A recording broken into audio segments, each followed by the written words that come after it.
I remember the night vividly. It began with a suffocating weight on my chest, each breath a battle. I couldn't sleep, and as the hours dragged on, my breathing worsened. In that moment, I knew I was dying. The hospital had done all they could, but the asthma attack was relentless. Desperation took hold, and I whispered a plea into the silence. "Please help me." As I lay there, a presence filled the room. On my left side, I felt an overwhelming wave of love and comfort. It was warm, radiant, and unmistakable. Without doubt, I knew it was Mother Mary. Her energy anchored me, a steady beacon of unconditional love. But the room wasn't just filled with her presence.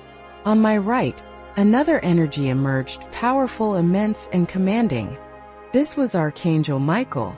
He seemed to stretch beyond the physical confines of the room, his presence both protective and awe-inspiring. They began to work in harmony, breathing their essence into me. It wasn't a physical breath, but something far deeper. A transfer of energy that began to ease the tightness in my chest. With each breath, relief washed over me. But as my body began to relax, I felt an entirely different sensation. I was weightless. I was leaving my body. I could see myself lying there, motionless. My thoughts and consciousness were fully intact, but the separation was undeniable. "What's happening?" I asked, my voice trembling, though I knew they could hear me. Archangel Michael's voice resonated within me, calm and clear. "This is a divine intervention. You are not your body. You are not your mind. You are part of the whole with Source." At that moment, time seemed to dissolve. My name is Amber Baker, and up until that night, I had spent my life searching for meaning. As a child growing up in Malibu, California, I was quiet, introspective, and deeply connected to my inner world. I loved to paint and draw, and I pursued those passions all the way through art school. By 25, I was married, and at 28, I became a mother.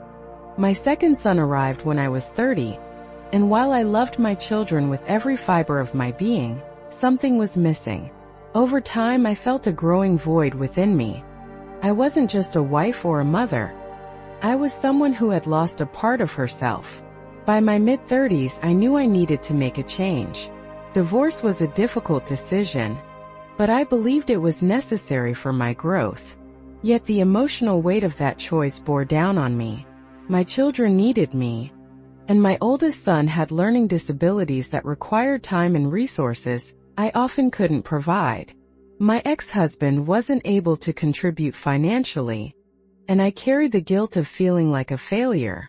My body reflected the inner turmoil. I developed an autoimmune disorder, later diagnosed as POTS, postural orthostatic tachycardia syndrome. Standing made me feel faint, and my asthma, which I'd battled since childhood, became nearly unmanageable. Frequent hospital visits, high-dose steroids, and breathing machines became my new normal. Nothing seemed to help. I was bedridden, convinced my body was shutting down for good. And then came that night. A night when I felt death approach. Desperate, I prayed, not to any specific deity, but to my grandmother, who had passed away years earlier. She had always been my rock, and I begged her to help me. "Please, Grandma, I don't want to die." Moments later, a white, misty form appeared by my bedside. It was her. Her presence enveloped me in peace, and as she laid her hands on my forehead, my body began to relax. My breathing, once frantic, started to steady. I felt myself sinking into the bed as relief coursed through me. And then Mother Mary's presence became even more vivid. Her love was like a warm embrace, steady and anchoring. Archangel Michael towered beside her, his energy commanding but gentle. Together they began to communicate, not with words but through direct understanding. They showed me the burdens I carried, the grief, guilt, and trauma that had lodged themselves in my lungs. "You must release this sorrow," they told me. As they breathed their divine energy into me, I felt my lungs open, as though chains had been broken. My body felt lighter, and before I knew it, I was floating upward. The separation from my body was undeniable now, but it wasn't frightening. It was freeing. Looking down at my physical form, I turned to my grandmother. "I thought you were here to save me. Am I dying?" She stepped aside, and Archangel Michael answered, "You are not going to die. This is not your time. This is a divine intervention." Suddenly, I was moving through a tunnel. It was dark yet glowing with an orange warmth. As I traveled, Archangel Michael began to show me my life, not as a series of events but as a tapestry of emotions and choices.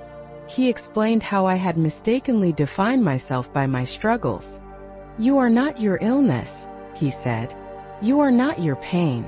You are an infinite being connected to Source." His words weren't just spoken. They infused into me as truth. I saw myself crying, overwhelmed by life, and he said, "You are not your emotions. You are a seed in the universe, part of an unlimited consciousness." Then he told me I needed to merge with Source itself to fully understand. I began traveling again, this time toward the center of the universe. My consciousness expanded, and I became one with the infinite. In that moment I experienced unity, freedom, and a love so profound it defied description. It was bliss, rapture, and the ultimate truth.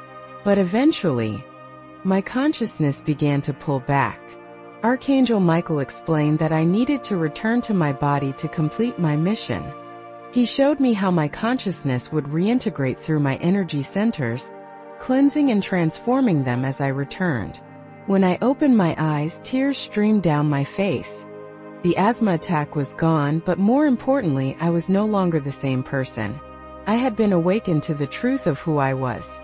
A being of infinite love and light, capable of transforming my reality. Since that night, my life has been one of growth and healing. I embraced spiritual practices, meditation, and energy work, not only to heal myself but to help others awaken to their divine essence. I began teaching others how to connect with their inner power, guiding them to see that they too are limitless. I've learned that we are not defined by our struggles or circumstances. We are infinite beings, part of a greater whole. The divine presence that surrounded me that night didn't just save my life. It showed me the truth of who I am. And for that, I will forever be grateful.